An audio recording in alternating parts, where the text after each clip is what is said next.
आज की इस विशेष विश्लेषण में हम एक ऐसे मामले की गहराई में जाने वाले हैं जिसने उत्तर प्रदेश के बरेली जिले और वहां के पुलिस प्रशासन को पूरी तरह से चौंका कर रख दिया है। हम बात कर रहे हैं एक बेहद खौफनाक और रहस्यमयी घटना की जिसने एक हंसते खेलते परिवार को कभी न खत्म होने वाला दर्द दे दिया है। ये सिर्फ कुछ तथ्यों की लिस्ट नहीं है, बल्कि इस पूरी घटना की बिखरी हुई कड़ियों को जोड़ने की एक कोशिश है, ताकि ये समझा जा सके कि आखिर उस दिन एक होनहार छात्रा के साथ असल में हुआ क्या था। तो चलिए शुरुआत करते हैं उस खौफनाक दृश्य से जिसने इस पूरे रहस्य को जन्म दिया। थोड़ा कल्पना कीजिए, 16 मई की दोपहर का वक्त है। बरेली के सीबीगंज इलाके में बड़ा बाईपास के पास एक सुनसान खेत है। वहां कुछ ऐसा दिखता है जिसने स्थानीय लोगों के होश पूरी तरह से उड़ा दिए। एक 18-20 साल की लड़की का शव वहां पड़ा था। उसने स्कूल या कॉलेज की यूनिफॉर्म पहन रखी थी, मुंह से खून बह रहा था और उसके शरीर पर कई ऐसे गहरे निशान थे जो साफ चीख-चीख कर बता रहे थे कि मरने से पहले उसने अपनी जान बचाने के लिए कितनी भयानक जद्दोजहद की होगी। मतलब ये कोई सामान्य घटना नहीं थी, बल्कि एक बेहद निर्मम हत्या थी। भाग 1, रहस्य का भूगोल और नीतू कौन थी। अब जानते हैं कि आखिर ये लड़की थी कौन। ये शव 23 साल की नीतू गंगवार का था। नीतू एक बेहद होनहार छात्रा थी जो दर्शन सिंह डिग्री कॉलेज से डीएलएड की पढ़ाई कर रही थी। उसके पिता सोमपाल गंगवार खुद मानपुर में एक स्कूल चलाते हैं। क्योंकि नीतू की परीक्षा का केंद्र फरीदपुर में पड़ा था, इसलिए वो पिछले कुछ दिनों से बरेली के इज्जत नगर में अपने मौसा के घर रुकी हुई थी। कुल मिलाकर वो एक आम सीधी सादी छात्रा थी जिसके जीवन का लक्ष्य सिर्फ और सिर्फ अपनी पढ़ाई पूरी करना था। ओके, चलिए अब इस पॉइंट को जरा ध्यान से समझते हैं, क्योंकि यही इस मामले का सबसे बड़ा झोल है। एक तरफ नीतू की रोज की यात्रा का तय रास्ता था। रोज सुबह उसके मौसा उसे सैटेलाइट बस स्टैंड छोड़ते थे जहां से वो फरीदपुर परीक्षा देने जाती थी। लेकिन दूसरी तरफ जरा अपराध स्थल को देखिए। नीतू का शव सीबीगंज के एक सुनसान खेत में मिला जो जिला मुख्यालय से पूरे 12 किलोमीटर दूर है और उसके परीक्षा केंद्र के रास्ते से तो बिल्कुल ही अलग दिशा में है। एक छात्रा जो फरीदपुर में परीक्षा दे रही थी, वो अचानक सीबीगंज के एक दूरदराज हाईवे के खेत में कैसे पहुंच गई? ये बेमेल भूगोल ही इस मामले की सबसे बड़ी और उलझी हुई पहेली है।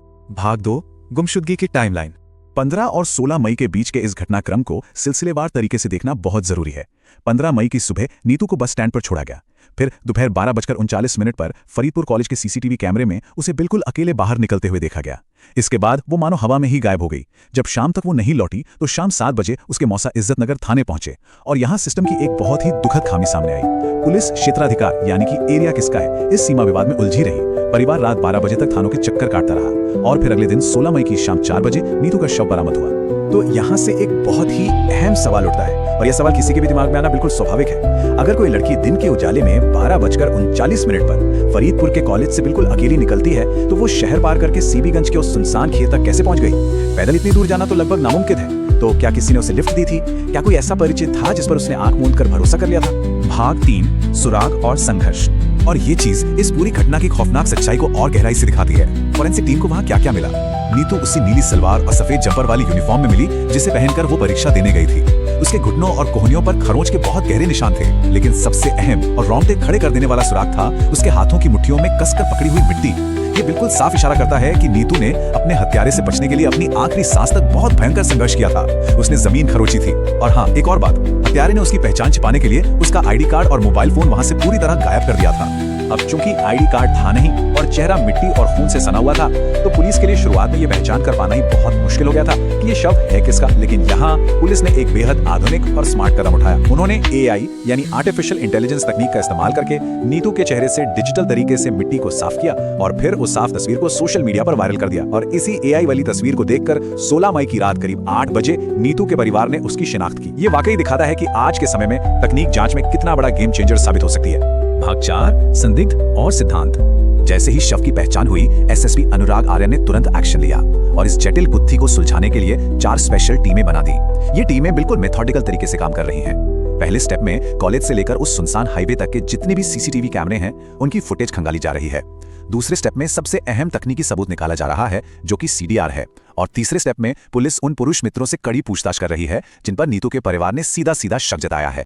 अब यहाँ ये जो तकनीकी पहलू है ना, ये बहुत ही दिलचस्प है। सीडीआर यानी कॉल डिटेल रिकॉर्ड। जब हत्यारा नीतू का फोन अपने साथ ले गया तो उसे लगा होगा कि उसने सारे सबूत मिटा दिए हैं, लेकिन असल में ऐसा होता नहीं है। फोन भले ही गायब हो जाए, लेकिन उसका सीडीआर यानी टेलीफोन एक्सचेंज का जो डेटा रिकॉर्ड होता है वो पुलिस आसानी से निकाल सकती है। इससे साफ पता चल जाता है कि 15 मई को आखिरी बार कॉल किससे हुई थी और फोन किस टावर की लोकेशन में था। सच मानिए तो ये सीडीआर ही इस पूरी जांच की सबसे बड़ी रीढ़ की हड्डी है। तो इन्हीं सीडीआर और सुरागों के आधार पर कुछ बहुत ही सॉलिड थ्योरी सामने आई है। परिवार ने 4 ऐसे दोस्तों पर शक जताया है जो नीतू के गायब होते ही अचानक परिवार से कट गए और बात करने से साफ इनकार कर दिया। इसके अलावा एक और अजीब बात पता चली है। 14 मई को यानी घटना से ठीक एक दिन पहले एक अज्ञात बाइकर नीतू को उसके घर से थोड़ी दूर पहले छोड़कर गया था। ये बाइकर कौन था, पुलिस उससे भी ढूंढ रही है। ये सब देखकर सबसे मजबूत सिद्धांत यही बनता है कि नीतू को किसी ऐसे व्यक्ति ने फंसाया जिस पर उसे बहुत गहरा भरोसा था, क्योंकि जाहिर सी बात है कोई भी लड़की दिन दहाड़े किसी बिल्कुल अनजान इंसान के साथ इतने सुनसान इलाके में नहीं जाएगी। हो सकता है इसके पीछे कोई एक तरफा प्यार या जलन का मकसद छिपा हो। पुलिस दिन रात सीसीटीवी खंगाल रही है और सीडीआर की परतें खोल रही है और हम इस गुत्थी के सुलझने के काफी करीब हैं। लेकिन आज भी ये एक बहुत ही डरावना सच हमारे सामने खड़ा है कि वो हत्यारा अभी भी खुलेआम घूम रहा है। आखिर वो इंसान था कौन जिसने नीतू के उस मासूम भरोसे का इस बेरहमी से कत्ल किया?